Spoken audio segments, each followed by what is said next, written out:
Doté d'une situation géographique et d'un climat tous deux très favorable, Dakar, capitale du Sénégal, regroupe le tiers de la population pour moins d'1% d'occupation territoriale. Son littoral déjà fragile et vulnérable est aujourd'hui en proie aux enjeux du changement climatique et à des agressions multiples. C'est une conviction que j'ai prise du président Senghor, qui a toujours pensé que le littoral c'était pour tout le monde.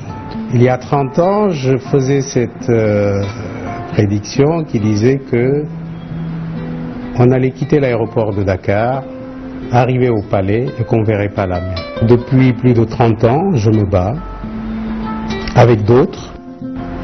Malheureusement, la mobilisation n'a jamais été effective. Et c'est pour cela que 30 ans après, nous voyons ce que nous voyons. Malheureusement, ça a commencé. Vous avez vu déjà le virage.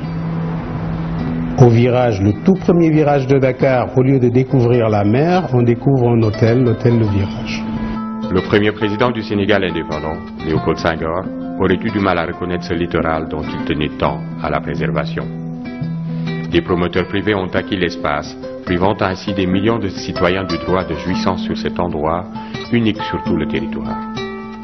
Un acte constitutif d'un délit, suivant l'esprit du code de l'urbanisme. Cet hôtel-là, pour être précis, parce que vous me permettrez d'être précis, parce que quand on est dans les généralités, les gens ne comprennent pas. Nous nous sommes mobilisés depuis plus de 5 ans, quand ils en étaient aux fondations. Personne ne nous a écoutés. Aujourd'hui, tout le monde voit que c'est pas normal.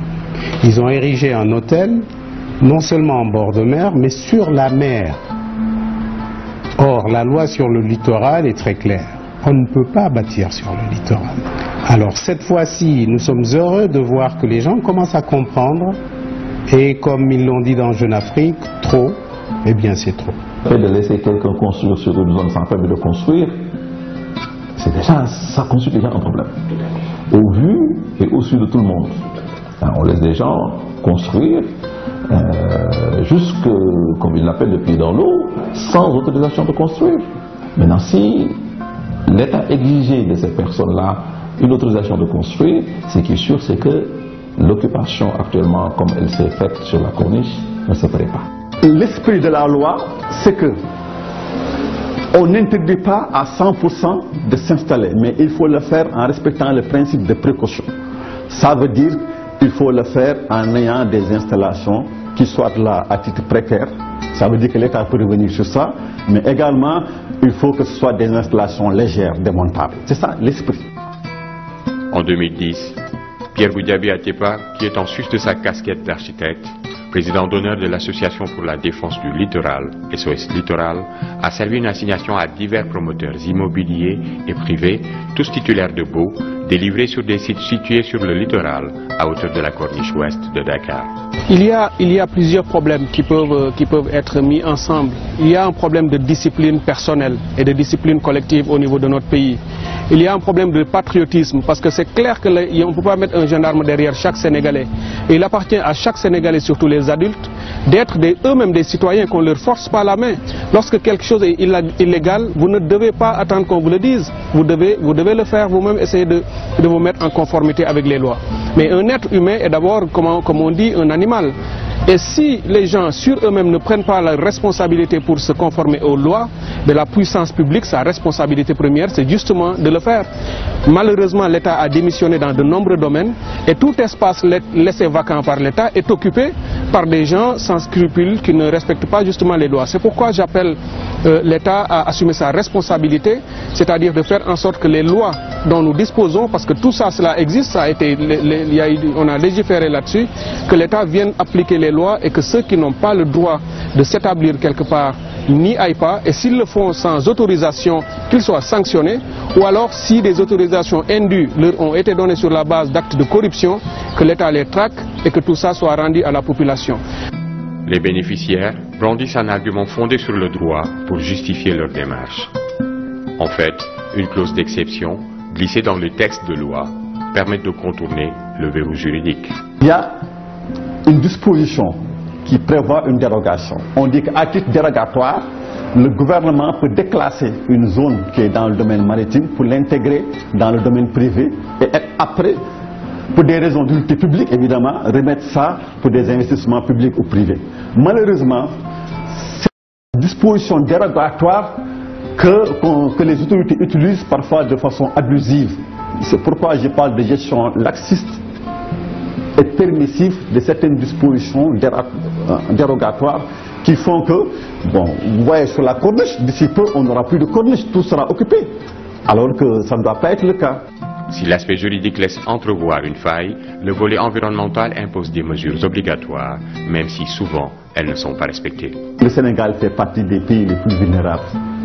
Si on ne fait pas attention, si cette occupation continue, Dakar risque d'être rayé de la carte. Après plusieurs correspondances et démarches auprès des autorités de l'État, et face à la persistance de la situation, SOS Littoral décide de passer à la vitesse supérieure. Et c'est la loi qui le dit, c'est la loi.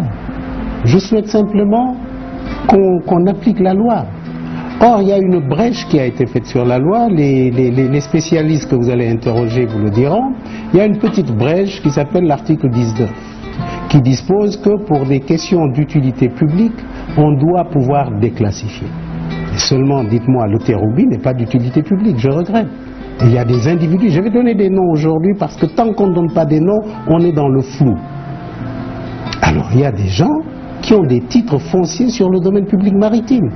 Or, la déclassification devait être faite pour des causes de défense nationale. Ce n'est pas le cas. Nous allons l'attaquer en justice parce que, bon, on parle, on dit rien. Les gens nous mettent toujours devant les faits accomplis. Alors, nous avons commis des avocats. Nous allons attaquer ça le plus légalement possible pour dire qu'il y a eu abus de pouvoir. Les gens qui ont déclassifié ça n'avaient pas d'argument juridique pour déclassifier, pour faire ce qu'ils ont fait. Cette fois, SOS Littoral n'est pas seul dans ce combat. Au fil des années, et face à la réduction progressive des aires aménagées et la disparition progressive de toutes les voies d'accès aux rares plages autorisées, différents collectifs se sont constitués, tantôt pour la défense de l'environnement, la préservation du patrimoine, ou encore pour sauvegarder le droit inaliénable de tout citoyen à humer à souhait la brise et contempler le coucher du soleil dakarois.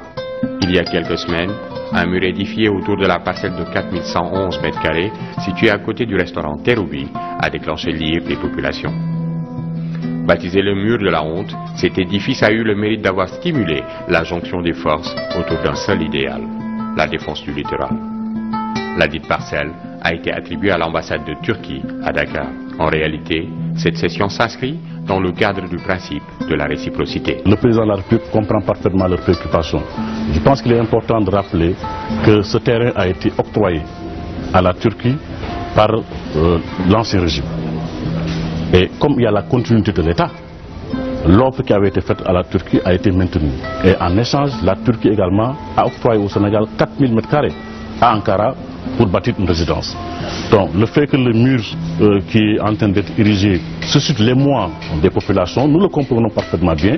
Nous sommes en train de négocier avec les autorités turques pour trouver une solution, la meilleure, qui sauvegarde l'image de la Turquie, qui sauvegarde également nos relations avec la Turquie. Progressivement, une bonne frange de la population sénégalaise a petit à petit commencé à prendre conscience de l'accaparement du littoral par une minorité. La construction de l'ambassade de Turquie a été le morcellement de trop. La municipalité de la ville manifeste sa désapprobation par son refus de délivrer le permis de construire. Les Sénégalais sont libres quand même d'aller rouspéter, comme ce qui s'est fait récemment avec le mur de l'ambassade de Turquie. Et il y a l'ambassadeur américain qui s'est, je crois c'est lui, qui est sorti pour essayer de défendre le littoral. Nous sommes dans un pays de liberté. Les Sénégalais sont des hommes libres et des femmes libres. Ils peuvent défendre. Et on a les moyens de défendre le littoral sénégalais. Non pas de défendre notre intégrité personnelle, mais l'intégrité de notre pays. Il ne faut pas que l'on dévaste le pays parce que nous avons des quartiers touffus où il n'y a pas d'espace vert. Nous avons des villes où il n'y a que des routes. Il n'y a pas de respiration. On n'a qu'un parc à Dakar, c'est le parc de Hann. Pour SOS Littoral, il ne s'agit pas de contester la légitimité d'une cession de parcelles à la Turquie, mais plutôt de respecter les lois en vigueur. Alors, c'est là où je veux d'abord dire à Madame l'ambassadeur de Turquie que nous sommes dans une, j'allais dire une bagarre qui n'a rien à voir avec elle. Les Turcs se sont mobilisés pour sauvegarder le parc Gezi, nous nous mobilisons pour sauvegarder notre littoral. C'est vrai, il y a eu un échange de bons procédés, ils nous ont donné un bon terrain à Ankara, mais je sais que le terrain qu'ils nous ont donné n'a pas fait l'objet de contestation ni de litige. Que je sache, on ne nous a pas donné un terrain sur le parc qu'ils ont défendu. Donc nous n'avons rien contre eux. Mieux, pour ne pas dire pire. Ce que nous dénonçons, c'est que les gens, en fait, utilisent l'ambassade de Turquie pour faire ce qu'ils ont fait. Derrière l'ambassade, comme nous l'avons démontré, et je vous le montrerai tout à l'heure, l'ambassade fait 4000 m², derrière il y a 100 000 m² qui ont été distribués. Nous nous battons contre ça. Et au-delà du mur dont tout le monde parle, pire que le mur, il y a la plage qui a été volée aux enfants. Donc cette bagarre-là, aujourd'hui, seulement aujourd'hui, nous sommes heureux de voir qu'il y a une mobilisation. Parce que sans mobilisation, on n'obtiendra rien. Lorsque on voit ce qui se passe dans la zone de Dakar tout le long du littoral, et c'est ce qui a motivé la lettre que j'ai envoyée récemment en tant que citoyen sénégalais, parce que je considérais que c'est un patrimoine commun, ça m'appartient personnellement et ça appartient à l'ensemble de la collectivité. J'ai envoyé une lettre à Madame l'ambassadeur de la Turquie au Sénégal à propos du mur, en lui disant qu'en acceptant de construire ici l'ambassade de la Turquie, cela serait vu comme une sorte d'agression par rapport au peuple sénégalais. Les gouvernements peuvent faire preuve de beaucoup d'irresponsabilité. Mais nous sommes aujourd'hui avec une population qui comprend de mieux en mieux les choses. Et j'ai appelé Madame l'ambassadeur de Turquie, et bien entendu en lui faisant comprendre que ce n'est pas contre la Turquie que nous le faisons. Nous n'avons aucun problème avec ce pays. C'est même un pays très sympathique, qui est un pays ami et frère. Mais nous sommes persuadés que le terrain que Ankara a donné au Sénégal en échange dans leur capitale ne l'a pas été sur la base de procédures irrégulières. Ils n'ont pas violé leur loi pour donner au Sénégal un terrain à Ankara, parce qu'ils ont peut-être plus de respect pour leur population. Et ils se souviennent très bien, les Turcs, que l'année dernière, lorsque le gouvernement voulait construire des infrastructures à la place Taksim à Istanbul, ça a quasiment créé une révolution. Toute la population est sortie pour s'y opposer. Nous ne voulons pas moins pour notre ville et pour nos populations. C'est pourquoi j'ai demandé dans cette lettre à l'ambassadeur de Turquie de faire preuve d'amitié envers la population, je ne parle même pas du gouvernement, envers la population dakaroise, en prenant sur elle-même de refuser de faire son ambassade dans cet espace, et même en partenariat avec la mairie de Dakar, que la Turquie vienne aider la mairie à aménager la corniche ouest pour leur dire: nous ne sommes pas là pour vous agresser ou pour vous prendre le peu qui vous reste, nous sommes là pour vous accompagner à mieux construire votre ville. Et où qu'ils iraient mettre leur ambassade, je leur promets que la population de Dakar irait les voir, et on ira avec plaisir prendre des visas pour aller visiter ce beau pays qui est la Turquie. J'ai eu le plaisir d'aller à Istanbul et d'aller sur les rives du Bosphore et de voir ce qu'ils ont fait de leur ville et ces aménagements qu'ils ont fait, et ces milliers d'enfants tout à fait heureux qui se promenaient avec toutes les facilités qu'il faut pour un enfant. Et je crois qu'ils comprendraient que nous, de Dakar, nous voulions aussi la même chose pour nous. Donc c'est un geste amical qu'on a eu envers la Turquie, mais que personne ne s'y méprenne. Nous allons nous organiser. Il y a déjà beaucoup de citoyens qui se sont organisés pour défendre ce qui reste dans le littoral. Je me joindrai à eux et j'appelle tous les Dakarois à se mobiliser, à se joindre à cet élan patriotique qui est formidable, pour que nous défendions nous-mêmes le bien collectif de cette cité. La ville de Dakar avait pourtant entrepris un aménagement d'espaces publics de détente pour contrer le projet de privatisation de la corniche ouest. De plus, les Turcs ont eu à manifester en masse l'année dernière à Istanbul au sujet de la place Taksim. Leur gouvernement a finalement cédé sous la pression populaire. Nous avons initié une pétition, nous pensons avoir au moins 5 000 voire 10 000 signatures. Si nous avons ces signatures-là, nous pensons que nous serons en droit d'interpeller l'Assemblée nationale. En tout cas, en attendant, nous interpellons le Conseil économique et social et environnemental, qu'il se saisisse de cette affaire-là, qui est une affaire qui est très grave on a bradé les biens de tout le monde pour profiter à certains. Et c'est ce que nous dénonçons. Sans vraiment animosité aucune. Nous voulons simplement que les Sénégalais soient conscients du fait qu'on est en train de brader nos espaces publics. Et ça, c'est inadmissible. La digue construite en pleine mer par le Terroubi ramène avec acuité la nécessité d'études préalables avant de telles constructions. La loi dit qu'il faut préserver cette zone, code de l'environnement, et même si on installe des infrastructures, il faut veiller à ce que les droits des tiers soient préservés. On ne peut pas privatiser totalement cette zone. Il y a ce qu'on appelle les servitudes de passage qu'il faut régler. Et ensuite, il faut veiller aux équilibres écologiques. Ces principes sont posés au niveau donc, des textes qui régissent la question. Même le code de l'urbanisme parle de cela.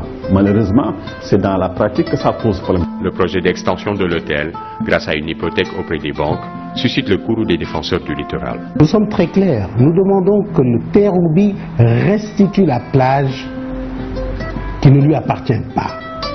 La plage là appartient à tout le monde. Donc on annule tous les baux qui sont dans ce terrain là. Après on verra les autres. Mais pour le moment on fait le focus sur ça. L'autre versant de la berge, derrière le restaurant, semble subir de plein fouet le détour forcé des vagues. L'érosion est donc nettement accentuée.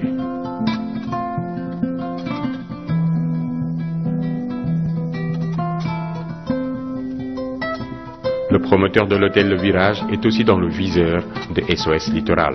Voilà l'hôtel Le Virage. Regardez bien, voilà.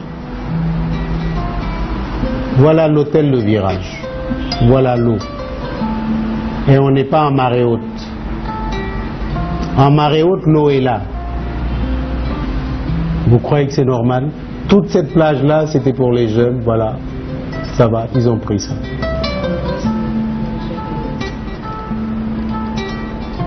Voilà. Vous croyez que c'est normal? Alors, nous avons fait une pétition où nous avons demandé purement et simplement l'annulation de tous les titres qui ont été attribués sur la pointe de Fann et leur réaffectation au domaine public maritime. La démolition de la digue du Terroubi et la libération immédiate de la plage qui jouxte l'établissement. La démolition de l'hôtel Le Virage. Ces griefs relevés par SOS Littoral viennent s'ajouter au marché de dupes de la plage de Ouakam où les populations ont tout bonnement été grugées. Fii mooy place bu Mamel waaw place bu naan place bu Tëf man yàgg naa fi trop presque ñun ñi samay morom yi ne sama ginnaaw def nañ fi presque ay 30 ans ñi ay 20 ans def nañ ko fi ñun fii lañ xam. Bon en 2000 Pape Diop dafa ñëw ne moom daf ñuy gëmloo ne dañuy liggéeyal ay kabaan bañ espérer mais mujj gi dafa daaneel suñ kabaan yi yàq kabaan yëpp àndax fi gendarmerie taal ko lakk suñ kabaan yëpp suul ko même deuxième place bi sax dañ ñëw jox ñu ku nekk 100 000 francs xam nga ku nekk 100 000 francs la ñu jotoon jox après gars yi ñëw taal kabaan yëpp yàqal ñu fu mu ne nii place bi rek lañ dese xam nga fu mu ne nii yàq na place bi yëpp sotti na fi ay xeer place bi léegi nu mu yaatoon léegi yaataatawul noonu. En lieu et place des installations touristiques promises, c'est une grande villa qui est érigée pied dans l'eau, ce qui constitue une violation flagrante de la loi à tout point de vue. Au bas du phare des Mamelles qui surplombe la corniche, des parcelles ont été morcelées et attribuées sous forme de titres fonciers. Cette privatisation au profit de l'hôtel Al-Kharafi et du groupe Salam enlève de facto tout droit d'accès à cet espace et contraint l'association sénégalaise d'escalade et de sport nature, ASESN, à en détour par un sentier des plus chaotiques pour accéder au seul versant de la falaise encore libre. Il y a 10 ou 15 ans, la zone des Mamelles était très faiblement urbanisée. On avait le phare, on avait quelques bâtiments sur les bases militaires à proximité, quelques très rares habitations civiles. Le réseau routier était beaucoup moins dense que ce qu'il est aujourd'hui et la zone, bien entendu, était accessible à tous, en dehors des périodes de manœuvres militaires ou d'exercices au tir. Nous avions précédemment accès à d'autres falaises nettement plus accessibles que celles où nous nous trouvons aujourd'hui, mais qui aujourd'hui nous sont interdites d'accès en raison du chantier de construction de l'hôtel Kharafi qui s'est approprié légalement, semble-t-il, l'ensemble de la plaine du phare, y compris une partie des falaises, et empêche dorénavant l'accès à la grève.